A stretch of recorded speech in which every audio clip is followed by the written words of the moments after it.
Escuchas Resonancia Informativa. Escucha resonanciainformativa.com, una nueva opción online para escuchar radio. Resonancia Informativa, con los mejores contenidos y locutores a un clic de distancia. resonanciainformativa.com.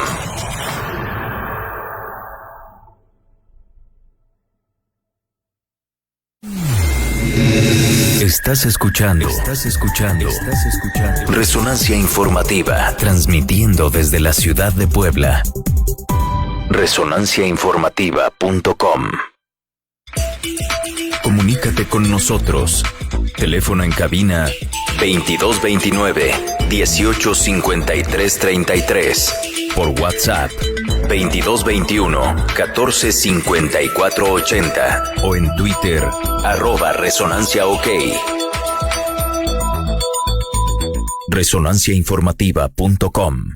Las opiniones y comentarios expresados en este programa son responsabilidad de los conductores e invitados.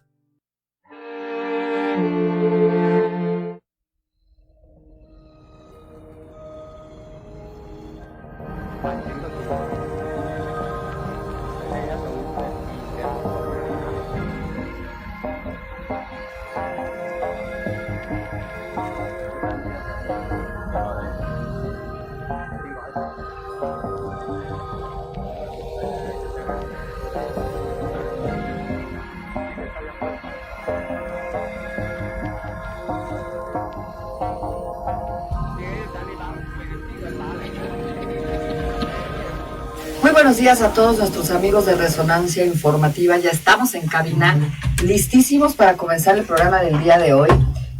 Tenemos hoy un invitado extraordinario, el maestro Ricardo Herrera. Bienvenido esta mañana al programa. Ricardo, ya obviamente la audiencia ya sabe el discurso y seguramente ya estarán pensando, ¿no? Y replicando lo que voy a decir, pero fíjate que hemos hecho fama en ¿Sabías qué? En este programa, de que aquí se invitan a puros cuates, ¿no? Entonces, bienvenido al programa de los cuates, porque además todo aquel que es amigo del derecho penal es amigo mío. Así que bueno, pues ya estamos con un tema importante, un tema inquietante, ¿no? Al final esta línea de fisiología de la conducta siempre nos lleva al análisis de qué está pasando en nuestras sociedades, finalmente tan convulsas como las tenemos el día de hoy, sin meternos a estadísticas y a números alarmantes, pero bueno, lo cierto es que tenemos estas gráficas que se están disparando cada día más en cuanto a la delincuencia, pero hablar de fisiología de la conducta y de derecho penal, por supuesto que nos va a llevar un rato muy, muy agradable, que bueno, contamos con esta hora a través de la programación de barra programática de Resonancia Informativa, los espacios de Resonancia Informativa. Ricardo, bienvenido. Ricardo, maestro de maestros, maestro en criminología, maestro en derecho penal, maestro en juicios orales. En juicios orales, bueno, nada más, un apasionado del derecho penal, y eso a mí, por supuesto, no sabes cómo me emociona. Bienvenido, Ricardo, bienvenido. Gracias. Platicábamos antes de comenzar el programa en este boom, ¿no?, que de alguna manera se dio en el siglo XIX, con la tríada del positivismo y del derecho penal. Para la gente que nos está haciendo el favor de seguir en redes sociales y siguiendo este programa, creo que sí sería un poco importante ponerlos en contexto cuando se hace esta explosión. E incluso el Estado, ¿no?, a través de César Lombroso, Rafael Garofalo y Enrico Ferri, a estos, digamos, límites extremos de comenzar a matar, ¿no?, con el poder estatal que esto implicaba, a los bebés que nacían ya con algunas características físicas, previendo la comisión de delitos. Es decir, ellos apostaron y ellos dijeron y ellos afirmaron, y hay toda una serie de teorías científicas de esta extraordinaria triada del derecho penal, en donde se aseguraba que el ser humano nacía delincuente. ¿Qué pasa hoy con esta evolución del derecho penal? ¿Dónde estamos hoy hablando de fisiología de la conducta? Así es. Bueno, de antemano, precisamente esos inicios, por tratar de encontrar los orígenes de las conductas desviadas, son los que llevan a toda esta triada que acertadamente has citado, pues a tratar de encontrar dentro de la naturaleza del hombre la razón por la cual el mismo hombre llega a cometer estas conductas desviadas. Lo que pasa con el análisis de la fisiología de la conducta es como retomar un poquito, pero ya en una forma más científica, sobre todo con los instrumentos tecnológicos que tenemos en la actualidad, pero auxiliado de muchas ciencias que para esto han colaborado infinitamente, como la neurología, como la fisiología, etcétera, que han permitido esclarecer un poco mejor, sobre todo, entender cómo funciona el cerebro humano, cómo funciona el ser humano como un ser biopsicosocial. Entonces, esto nos ha permitido saber que somos un conjunto de sustancias bioquímicas que, al final de cuentas, dependiendo su complejidad, dependiendo sus combinaciones diversas en el organismo de cada quien, va a afectar invariablemente su conducta. Y eso nos ha permitido también ir conociendo mejor por qué razón los individuos presentan conductas antisociales. Es decir, con este avance científico, lo que podemos ver en este momento a grandes rasgos es que en el siglo XIX, con esta triada, ¿no?, se hablaba del estudio físico, exclusivamente físico del individuo, ¿no? Ya Lombroso en aquella época encontró la quinta foseta occipital, ya se hablaba de los huesos del fémur más largos que otros, las orejas, o sea, había una serie de características físicas que incluso, bueno, da mucha risa hablar de la tipología del feo, ¿no? O sea, francamente estaban espantosos. Y de alguna manera eso fue una herencia social, ¿no? O sea, tú ya ves a alguien, o comenzabas a ver a alguien feo, e incluso hoy día ese rechazo se vive, ¿no? O sea, ves a alguien feo y piensas automáticamente que es un delincuente. Pero hoy día desde el ámbito en que tú estás abordando toda esta problemática, salimos de lo que es meramente físico para entrar en lo psíquico. Así es. Es decir, la parte física la olvidamos, ¿no? La ciencia sigue evolucionando, sigue trascendiendo, sigue creciendo, innovando y demás, pero dejamos la parte física a un lado y nos vamos hacia lo que alimenta prácticamente la conducta del ser humano. Así es. Que es el cerebro y las neuronas. Así es. ¿Cómo funciona esto? Bien, te decía que nosotros somos seres biológicos y dentro de nuestra biología, nuestro funcionamiento está determinado fundamentalmente por neurotransmisores y por hormonas. Así funcionamos. Entonces, en la proporción en que secretamos tanto unas como otras, va a afectar también nuestra conducta. ¿Sí? Si tú estás elevada en determinadas hormonas o en determinados neurotransmisores, vas a presentar alteraciones en tu conducta invariablemente. Por ejemplo, una persona que tiene elevados los niveles de testosterona y de adrenalina, invariablemente está predispuesto a una conducta violenta. ¿Sí? ¿Qué va a pasar entonces? Falta solamente un factor detonante para que esta conducta se manifieste. Alguien, por ejemplo, que está en su domicilio y todo el tiempo está escuchando el ruido del vecino, por decir, una música estridente que a él le molesta. Sale de su domicilio y se encuentra con el tráfico. Él ya va predispuesto de alguna manera a conflictuarse. Y si alguien le da un cerrón, inmediatamente va a presentar una conducta agresiva. ¿Por qué? No es tanto por el cerrón del incidente vial, sino es más que nada por esa predisposición que ya tiene desde antes, por esa alteración de los niveles bioquímicos que ha presentado a lo largo de un tiempo anterior al suceso. Y estas alteraciones a nivel bioquímica, es decir, en la construcción orgánica del ser humano, ¿a qué se deben? ¿Dónde podemos ubicar estas alteraciones hormonales que, bueno, finalmente pues soy mujer, ¿qué quieren que les diga? ¿No? Claro. Y hay estudios muy puntuales en que efectivamente las mujeres padecemos mucho más estas subidas y bajadas hormonales por cuestiones lógicas, ¿no? Que los hombres, aunque no descartamos, por supuesto, la presencia de estos picos, ¿no? En el hombre.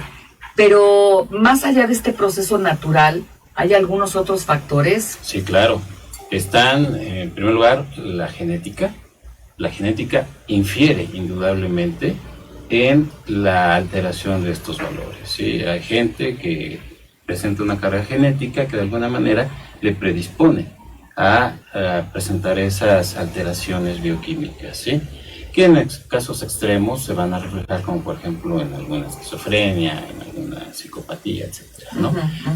Pero hay otros que se pueden derivar de cuestiones tan simples como la alimentación, como el estrés, como el ejercicio, la falta o el exceso, abuso, claro, el ¿sí? exceso. El medio ambiente, obviamente, e incluso la ingesta de drogas, ¿no? Incluyendo el alcohol. Todo eso influye invariablemente. Claro, ahora, estos elementos, porque bueno, evidentemente sabemos, ¿no?, que toda la parte conductual del ser humano está afectada o está impregnada por elementos exógenos y endógenos, ¿no? Es decir, quiero dejar a un lado en este momento, porque además también me parece que es un punto extraordinariamente pasional abordarlo, la parte exógena de la conducta, de qué estamos nosotros rodeados todos los días, qué nos está alimentando, ¿no? Yo siempre he dicho que así como tu cuerpo refleja lo que te comes, ¿no? Tu mente también refleja lo que ves, lo que percibes, etcétera, ¿no? Pero bueno, vamos primero a la parte endógena del individuo. Alimentación,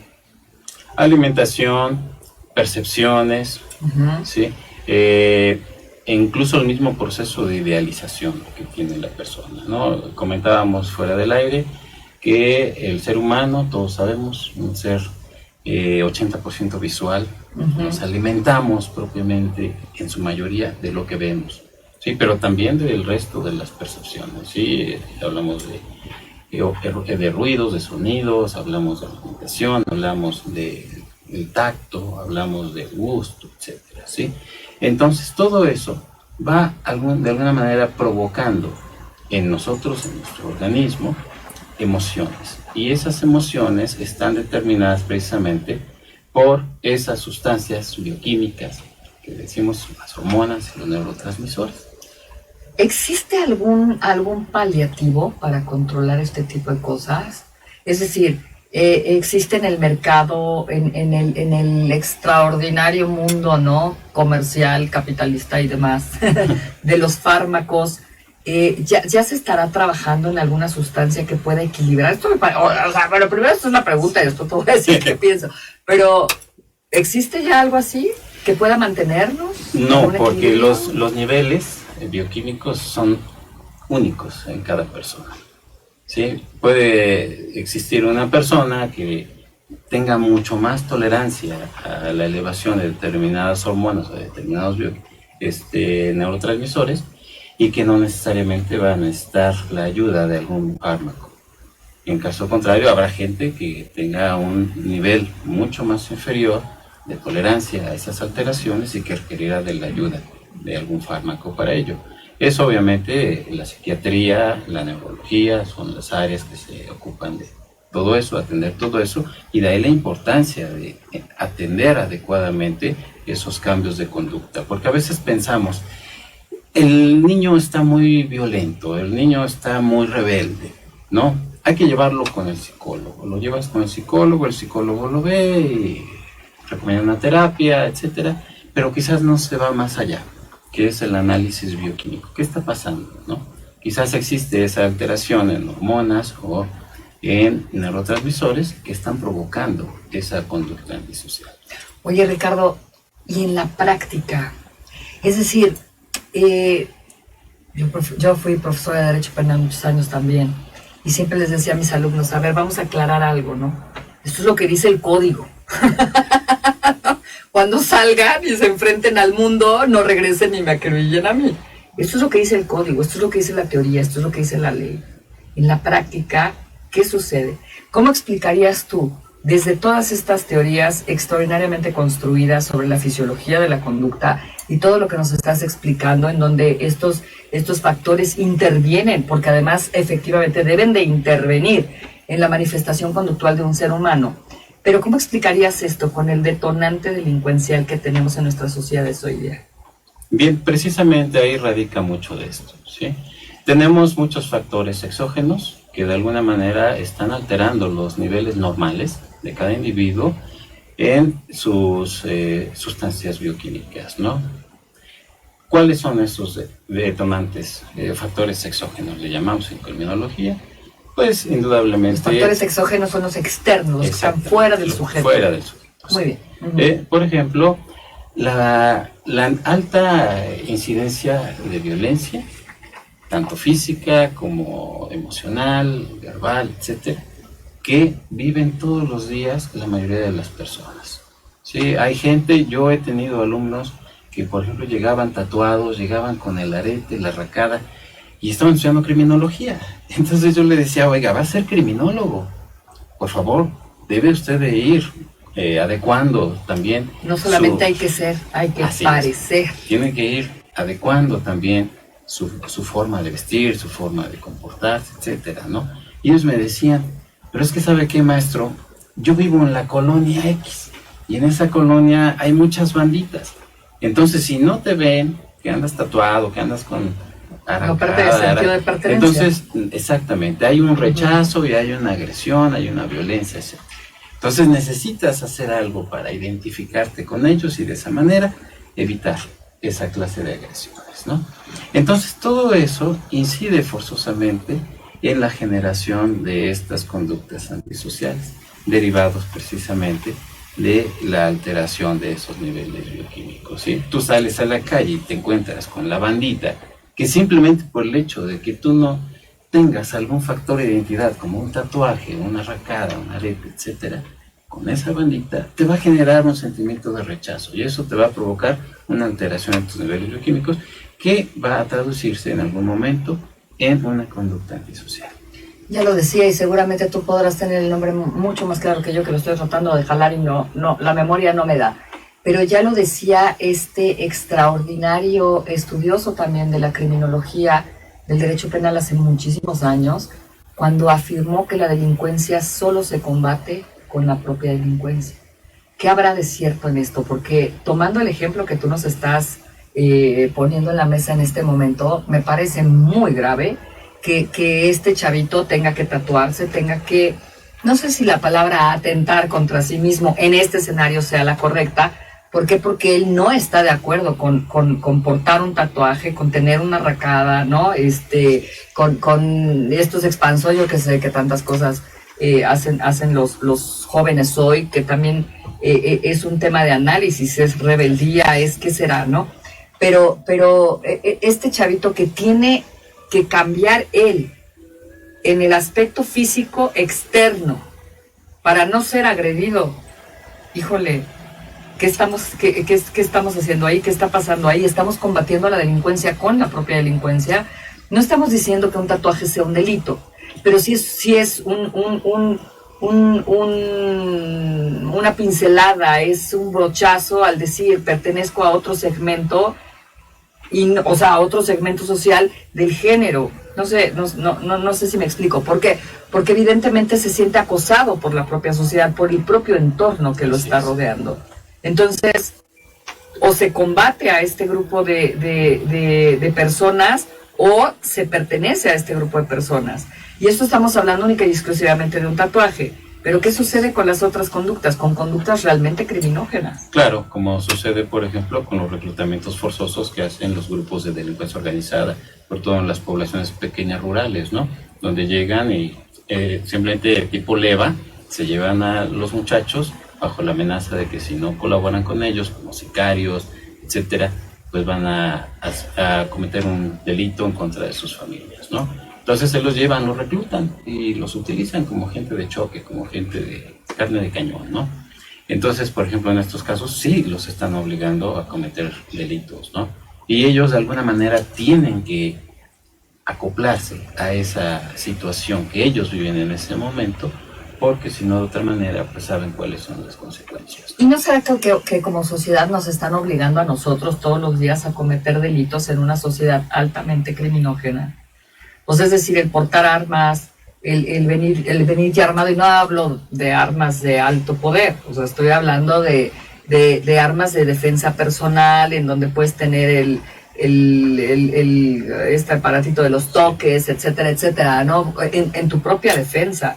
Es decir, estamos saliendo nosotros como sociedad a defendernos de lo que el Estado no puede controlar, pero no lo puede controlar, justamente aparecen estas interrogantes, no lo controla porque es parte del ser humano, porque tenemos que justificarlo a través de estas teorías desde la neurociencia.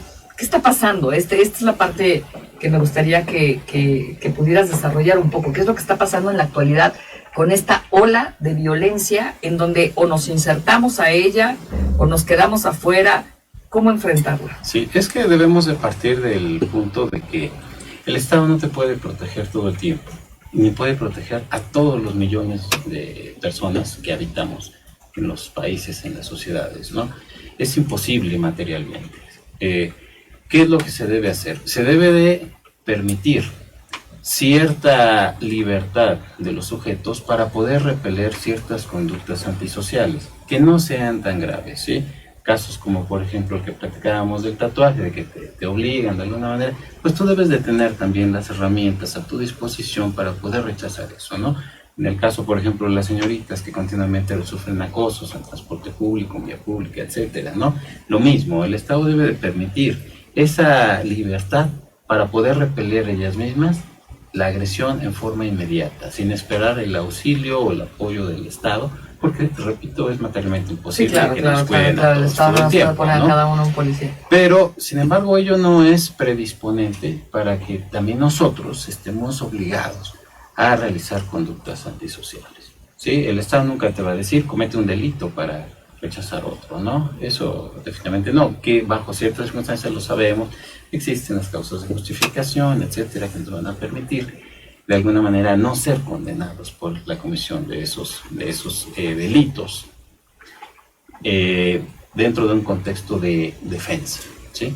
Pero, a final de cuentas, no se trata de eso, no se trata de que el Estado fomente la comisión de delitos para rechazar los delitos que se puedan cometer en agravio de las personas, sino de lo que se trata es de que los mismos ciudadanos, los mismos gobernados, nos metamos, nos involucremos un poco más en la necesidad de colaborar todos juntos para la erradicación de las conductas antisociales, partiendo de todos esos predisponentes que existen, ¿sí? ¿Y cómo vamos a hacer eso? Pues muy sencillo, cuidándonos a nosotros mismos, cuidando nuestro entorno cercano, ¿sí? No te preocupes por lo que pasa a nivel global, porque no lo vas a poder solucionar de un solo tajo, ¿sí? Hay que preocuparse por nosotros mismos, de ahí empieza el trabajo, ¿sí?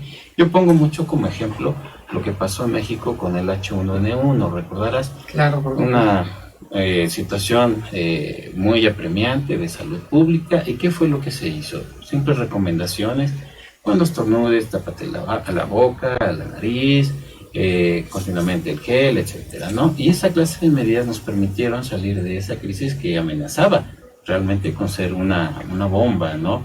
A nivel de mortalidad, etcétera, ¿no? Y se pudo paralizar. Lo mismo tenemos que hacer nosotros, cuidarnos a nosotros mismos a través de vigilar nuestros contenidos visuales, de vigilar nuestra dieta, de vigilar nuestro entorno, de procurar no ser tan agresivos, tan reaccionarios ante determinadas situaciones exógenas que nos causen molestia, ¿sí? A ver, ahí vamos por partes. Porque me parece interesante que pudiéramos ser más puntuales, ¿no? En el sentido de que, por supuesto, nuestro auditorio está ávido por conocer qué debo de cuidar en mi alimentación. Pareciera ridículo, pero es cierto, la alimentación en una persona puede detonar. Hay estudios muy interesantes en donde el consumo de carne roja eleva los índices de violencia. Así es. El consumo de chile aumenta los índices de violencia. Es decir, una persona que está ingiriendo estos químicos, ¿no? Mal entendidos nutrientes, porque las proteínas y demás se pueden adquirir a través de otros canales de nutrición, que no tiene que ser forzosamente la carne roja y mucho menos cruda. Así es. ¿No? O sea, un poco así. ¿Qué otros alimentos tenemos, ustedes que se han dedicado a todos estos estudios, qué otros alimentos tenemos ya como catalogados que pueden aumentar los índices de violencia en la conducta de un sujeto? Por ejemplo, los azúcares, por ejemplo, el chocolate, ¿sí? te activa. Que desde niño, ¿no? Sí. Desde niño le decimos los pediatras nos recomiendan eso con los niños. No les metas chocolate porque vas a crear una licuadora ahí. Así es. Ajá. ¿Sí? Okay. Por ejemplo, en esos casos, ¿no? Esa clase de alimentos. Chocolate, chile, carnes rojas crudas, así ¿no? es. Más que nada mal cocidas. Así es. Mientras más sanguinario, mientras más sangrienta esté la carne, de verdad, o sea, eleva estos niveles de violencia. Y repetimos, te predispone, no es tanto que si comes carne, pues entonces vas a ser violento, ¿no? Si te echas un corte y sales a matar al vecino. Porque está alterando tus niveles de sustancias bioquímicas que tienes en tu organismo y que de alguna manera ante un factor detonante va a facilitar esa explosión del ánimo violento. A nivel visual, Sí. ¿qué tenemos? A nivel Ricardo. visual, pues los contenidos que actualmente abundan, ¿sí? En nuestros medios, a través de telefonía celular, de televisión, etcétera, donde nosotros sabemos que el ser humano es 80% visual. Quiere decir que todo lo que percibimos, el 80% entra a nuestro cerebro a través de los ojos. Entonces, si tú estás viendo todo el tiempo películas de guerra, documentales de armamento, todas situaciones de violencia física, vas a estar predispuesto, vas a tener una carga emocional, porque tú no te das cuenta cuando lo estás viendo, pero tu organismo va a empezar a secretar determinadas sustancias, ¿no? Adrenalina y otras sustancias que te van a provocar, te van a predisponer a la acción, al movimiento, a la violencia, al contacto. Fíjate que en esta postura los jóvenes, por supuesto, son nuestros principales detractores, ¿no? En donde los juegos violentos, en videojuegos, en videos musicales incluso, ¿no? Este contenido violento que se tiene con mucho más fuerza y más carga en la adolescencia entre el grupo de jóvenes, a nosotros como adultos nos llama mucho la atención e intentamos, ¿no? Tratar de evitar que los jóvenes, que los niños estén muy pegados a esto. Sin embargo, ellos no lo entienden y su principal argumento es, a ver, mamá, yo no salgo y mato al vecino, ¿no? Definitivamente no. ¿Cómo hacer entender? ¿Cuáles serían los canales? ¿Cuáles serían las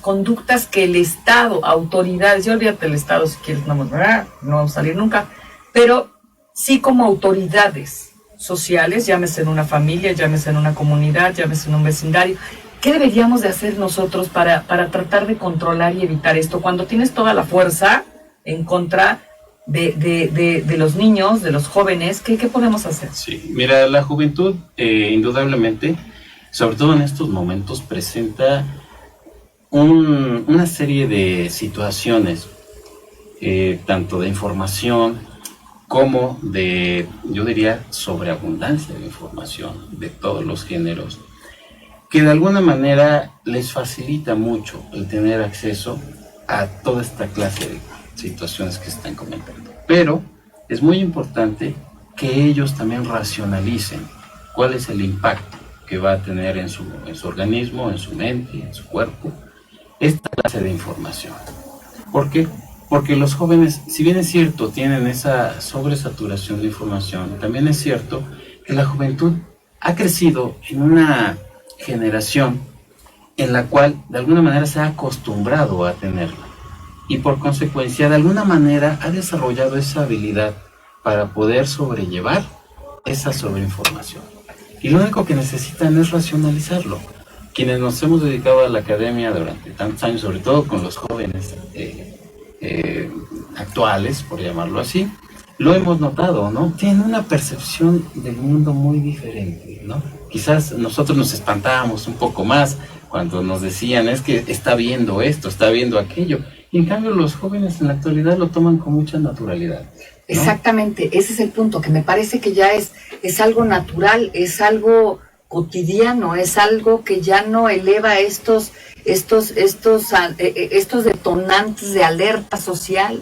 Estamos viviendo la violencia como algo cotidiano, como algo tan normal como salir a la calle y pasear al perro, me explico. O sea, ya estas noticias de 25 muertos colgados del puente, pues ya es como 25, pero ayer hubo 12 y seguramente pasado mañana tendremos 30.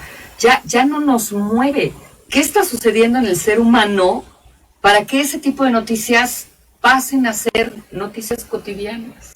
Claro, lo que pasa es que recordemos que el ser humano tiene también a la adaptación, ¿no? Es una herramienta de la supervivencia y entonces lo que está haciendo es simplemente normalizarlo, ¿no? Verlo como algo cotidiano, como lo que pasa con los jóvenes, ¿no? Ellos se acostumbran a los videojuegos violentos, a los programas violentos y todo de alguna manera ya no les produce la misma predisposición a la violencia que quizás a otras generaciones que no tenían esa información al alcance.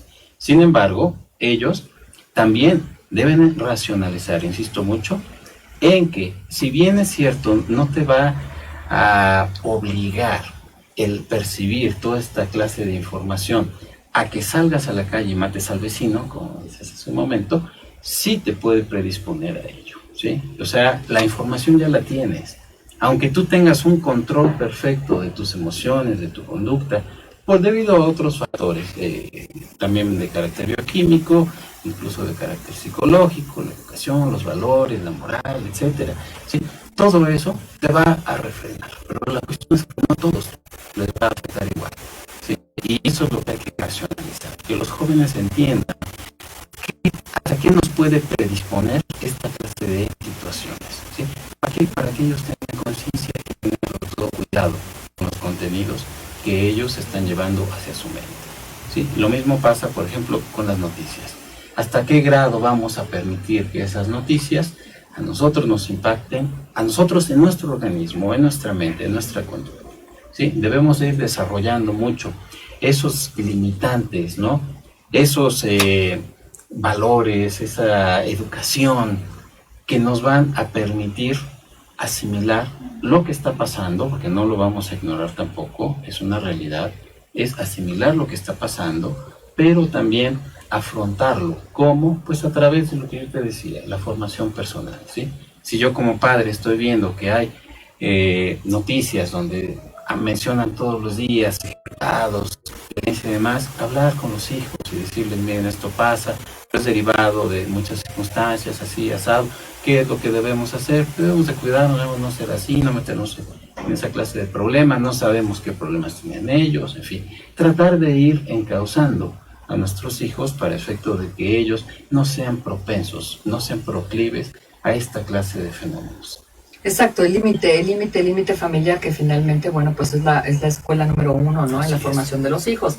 Sin embargo, estoy totalmente de acuerdo con esto y creo que quienes estamos colocados en una postura, en una posición privilegiada, ¿no? Por decirlo de alguna manera, que hemos crecido y que nos hemos desarrollado en estas sociedades en donde el razonamiento no es solamente algo permitido, sino que además se exige, ¿no? A los miembros de una colectividad. Eso está increíble. Pero ¿qué hacemos con el grueso del país? ¿Qué hacemos con el grueso en donde tú puedes observar, y no soy negativa, soy realista, ¿no?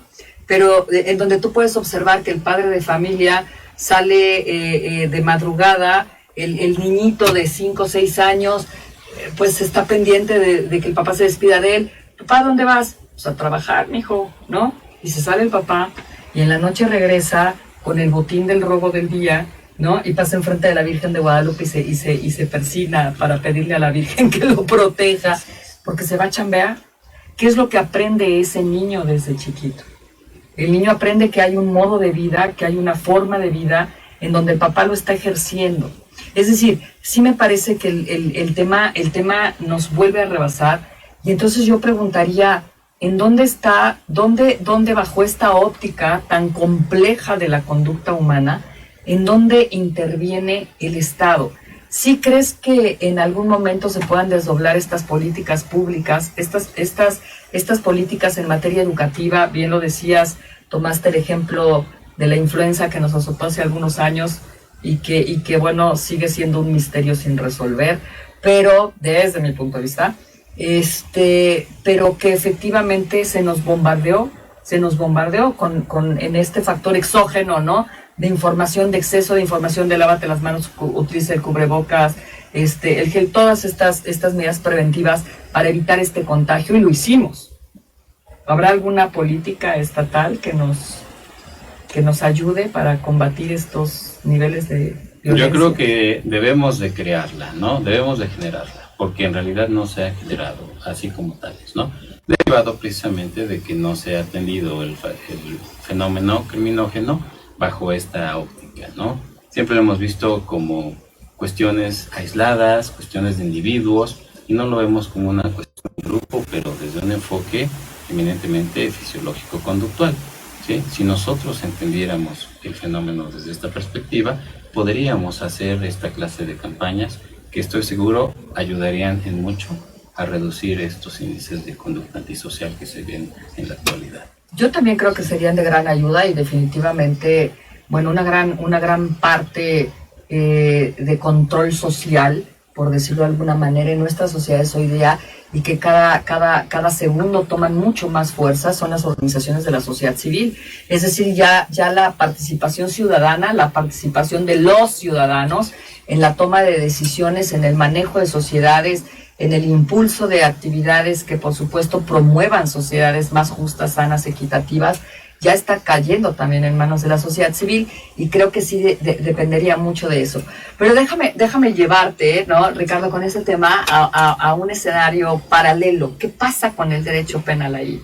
Porque si bien es cierto, bueno, hemos llegado incluso a través de estos sistemas de justicia penal, ¿no? Con la reforma del 2008, el nuevo modelo, etcétera, etcétera, a tratar de ¿qué se busca con el nuevo sistema de justicia penal? ¿Qué está buscando el derecho penal objetivamente? Yo te pediría, no te metas a la teoría, deja a Jacobs, ¿no? Y a Roxin por allá un rato, ¿no? En este mundo idealista, precioso y apasionante del deber ser, que además pues es el derecho en su conjunto. Pero no, dejémoslo allá. ¿Qué está buscando el derecho penal hoy día? Y te la pongo más complicada, en Puebla. Ok, pues definitivamente lo que se busca son varias cosas. En primer lugar, facilitar el acceso a la justicia. En segundo lugar, hacerlo mucho más objetiva, más realista. ¿Sí? En tercer lugar, facilitar los medios alternos, que son precisamente, en muchos de los casos, las pretensiones que las víctimas tienen respecto al hecho delictivo, ¿no? Le pegaron a mi coche, pero yo lo que quiero es que me paguen, no quiero meter a la cárcel al señor, eso no me interesa, ¿sí? Y además de ello, se busca, obviamente, incrementar el respeto a los derechos humanos, sobre todo el debido proceso, la eliminación de la prueba ilícita, todos esos vicios que de alguna manera en el sistema tradicional vinieron entorpeciendo los procesos judiciales y en su momento se traducían en injusticias. Eso es fundamentalmente lo que se busca.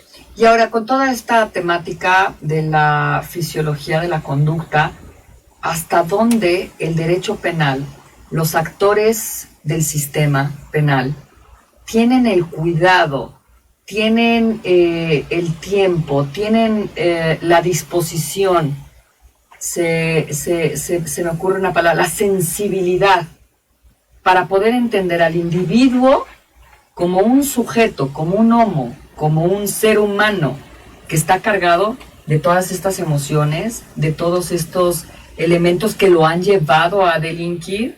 ¿Sí se toma el tiempo, el cuidado, el estado de analizar esto? ¿O simplemente como serie, ¿no? En serie, los delincuentes en serie, cumpliendo con los requisitos que impone el sistema de justicia, cumplir, por supuesto, con los elementos del tipo y para adentro, ¿no? Sí. ¿Qué pasa? Desgraciadamente, el sistema de justicia no establece alguna serie de parámetros, alguna serie de protocolos que se detengan en estas cuestiones del análisis de la fisiología conductual, ¿no? Tú llegas a denunciar y lo primero que hacen es recibirte y canalizarte, ¿no? Con un Ministerio Público orientador, y ya de ahí en su momento pues ya te enviarán con el Ministerio Público que se encargará de la integración de tu carpeta. Pero nadie se detiene a examinar primero, a ver qué te pasó, de dónde vienes, cuál es tu situación médica, tu situación psicológica, no requieres alguna especie de atención, porque muchas veces de ahí derivan muchas cosas, ¿sí? Quizás lo que estás llegando a denunciar es una cuestión que realmente no tiene importancia, que realmente no constituye ni siquiera delito, pero es un conflicto. Hay gente que llega conflictuada y que muchas veces lo que necesita es nada más que la escuches. Y eso evidentemente el nuevo sistema y el sistema anterior no lo toman en cuenta.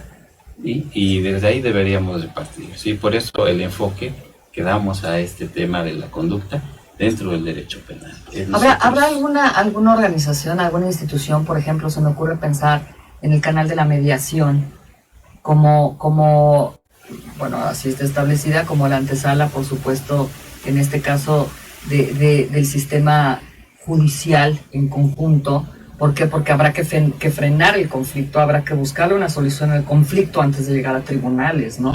Para no atiborrar el sistema judicial con este tipo de conflictos lisos y llanos, no porque tengan menor importancia, pero que sí pueden ser, por supuesto, resueltos en otra dinámica y no precisamente en un procedimiento judicial, ¿no? Sí. ¿Qué pasa con la mediación? ¿Tenemos ahí algunos espacios dedicados a esto o tampoco? Sí, claro, los ministerios públicos mediadores, por ejemplo, reciben una capacitación especializada en ello, ¿sí? En donde se trata de abordar un poquito más la cuestión personal de los intervinientes para efecto de darle un debido encauzamiento, ¿sí?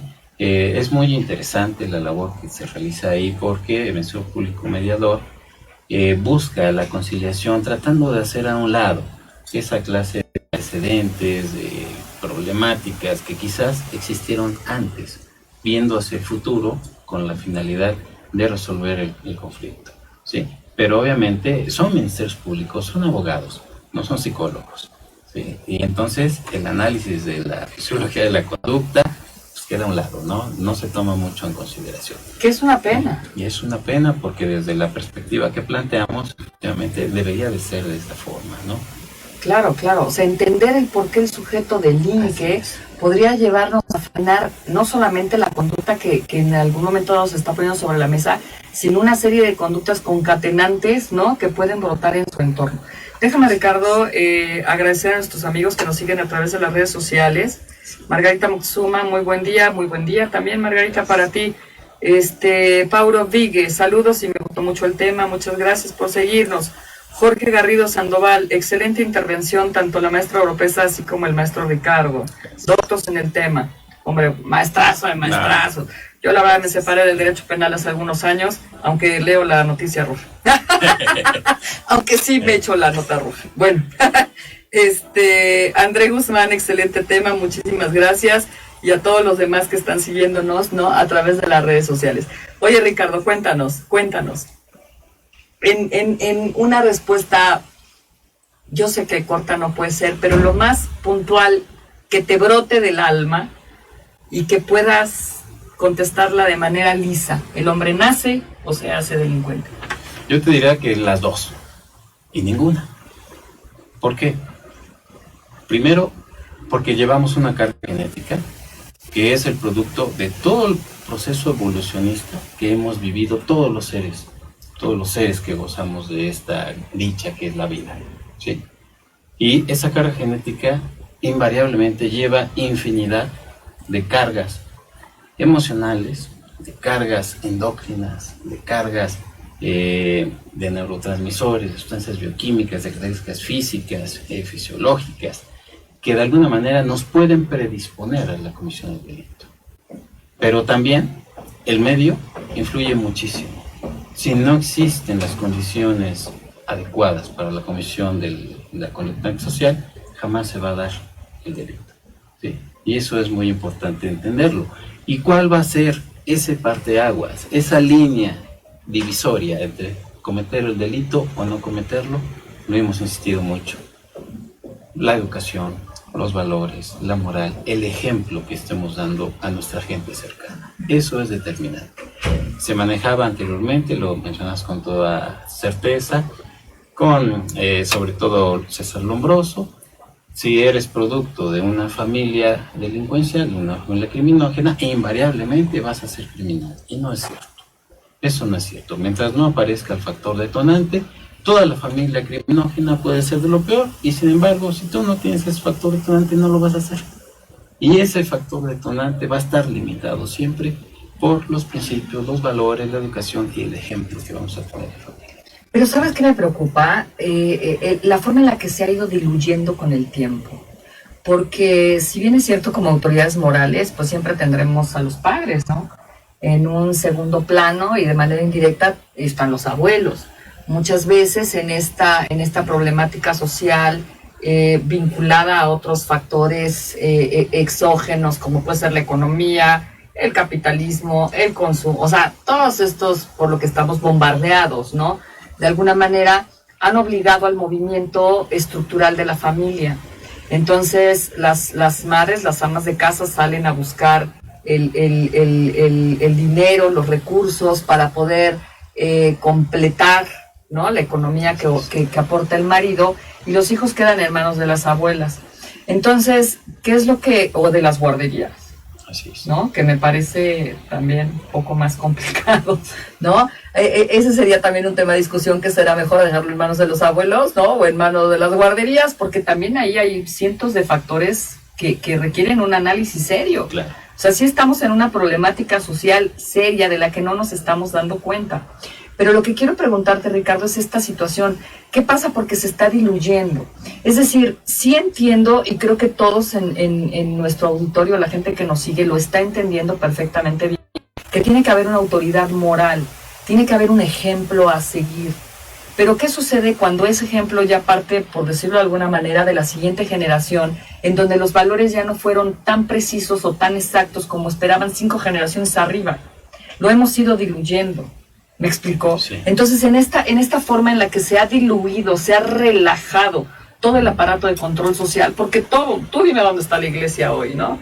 Que de alguna manera, pues sí era una gran parte de control social, en donde si no te portas bien en la tierra, bueno, sí, yo me inventé una frase hace algunos años que eso decía, ¿no? Sí. Cuando la justicia del hombre falla, la divina no perdona.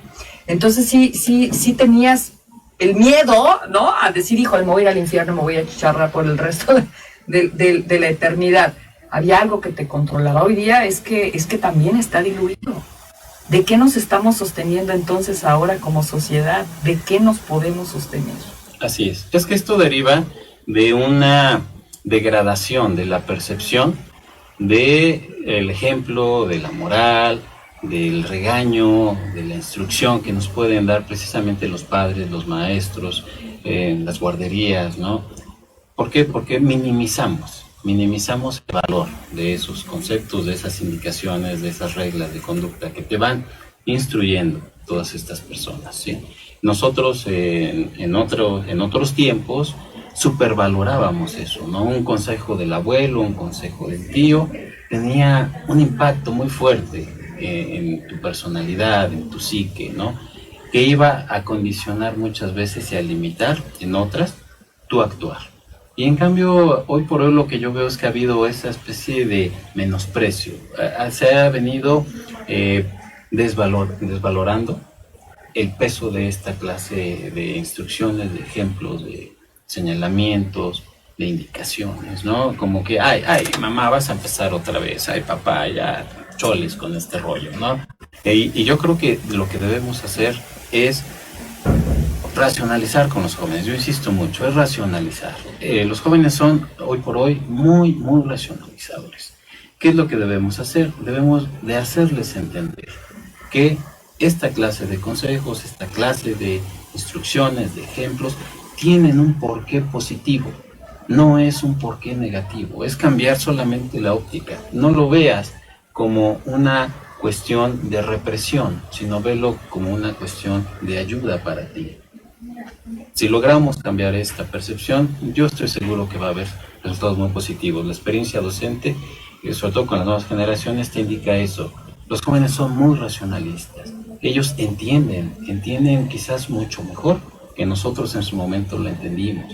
Toda esta clase de cosas, pero sí necesitamos decirles el por qué. Ya no es nada más decirle, haz esto. Porque ya lo mando yo. Sino decirles la razón real, ¿no? El por qué está encaminado hacia determinado sentido la indicación que te estoy dando. Y creo que también impulsar mucho el tema del diálogo, es cierto, pero hacia un fin. Es decir, ¿qué es lo que buscamos como sociedad? Ya no importa el camino que se elija, Ricardo, no sé si estés en eso de acuerdo conmigo, pero creo que ya no es importante el camino que se elija, sino el fin hacia el que vamos. Creo que no se vale, ¿no? Intentar culpar siempre al Estado, cuando el Estado, por supuesto, está compuesto por nosotros, ¿no? Somos una parte importante del Estado. Entonces, creo que debemos de pensar en el bien común y entender que mientras el de junto esté bien, voy a estar bien yo. Y si eso lo permeamos y si eso lo compartimos, sería francamente extraordinario. Así es, recobrar un poquito lo que es la conciencia social, ¿no? No solamente veas por ti y por tu bienestar, sino también ve por no causar un daño al que está junto a ti. El tratar de ayudar al que está junto a ti. Sí, es cambiar la perspectiva, ser menos individualistas, ¿no? Ser un poquito más colectivos, ¿no? Eso es fundamental para todo esto. No puede haber un cambio, sobre todo de conductas, mientras no racionalicemos todo esto. Cuando nosotros nos demos cuenta que en el caso de estas sociedades consumistas, ¿sí? Se te van metiendo, se te van fomentando una serie de necesidades falsas. Sí, debes de tener el mejor celular, debes de tener el mejor coche, debes de tener el mejor empleo, etc. Sí, cuando vayamos aprendiendo a discriminar todo esto y revalorizar lo que realmente es importante en la vida, ¿no? Que es precisamente la existencia humana, el estar en una tranquilidad, en familia. Yo hablo con mis abuelos y mis abuelos me decían, es que siempre ha habido crisis, ¿no? Siempre hemos sido pobres, ¿no? Yo recuerdo que mi abuela me decía que en tiempos de la revolución ellos comían olotes molidos, ¿sí? Hacían unas tortas y eso comían, ¿sí? Los padres de muchos de nosotros anduvieron descalzos. Entonces, si nosotros valorizamos todo eso, nos vamos a percatar de que realmente lo importante no radica en lo material, en el consumismo, sino más bien radica en nuestra existencia, en estar bien nosotros, ¿no? Claro. El hecho de... Claro. Yo preguntaría, ¿por qué, por ejemplo, las abuelas tienen ese poder de convocatoria con la familia? La autoridad, ¿no? La autoridad. Claro. Las abuelas, ¿qué nos dieron? Sí. Nos dieron riqueza, nos dieron poder, nos dieron un renombre. No, simplemente nos dieron la existencia, nos dieron el amor, el cariño, y con eso bastó, y eso es lo que basta. Ricardo, te prometo que te voy a invitar a otro programa para seguir con este tema. El tiempo se nos ha acabado, tenemos que despedirlos. Agradezco, por supuesto, tu participación. Muchísimas gracias. Un tema realmente interesante. Gracias a todos los que nos siguieron. Esta mañana despedimos el programa. Yo me despido. Soy Ana Luisa Oropesa. Esto fue ¿Sabías qué? Y como siempre les pido, sean felices.